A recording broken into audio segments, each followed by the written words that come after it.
বাগেরহাট জেলার 4টি সংসদীয় আসনের পরিবর্তে 3টি করে নির্বাচন কমিশনের দেয়া গ্যাজেট অবৈধ ও বেআইনি বলে রায় দিয়েছেন আদালত। সকালে জেলার বিভিন্ন রাজনৈতিক দলের নেতৃবৃন্দ প্রধান নির্বাচন কমিশনারের সাথে সাক্ষাৎ করে আদালতের রায়ের বিষয়টি অবহিত করেন। এ সময় প্রধান নির্বাচন কমিশনার আইন অনুযায়ী ব্যবস্থা নেওয়ার আশ্বাস দেন।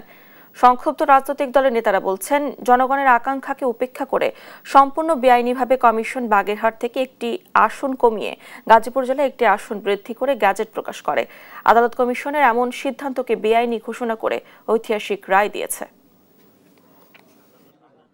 গাজীপুরে নতুন আরেকটি আসন দেওয়া সম্পূর্ণ বেআইনি, আইন বিরোধী, অকার্যকর এবং বাতিল বলে ঘোষণা করে অবিলম্বে বাগেরহাটের 4টি আসন প্রতিষ্ঠিত করে গেজেট প্রকাশ এবং গাজীপুরের আসনটি বিলুপ্ত করে গেজেট প্রকাশ করার জন্য নির্বাচন কমিশনারকে নির্দেশনা দিয়েছেন।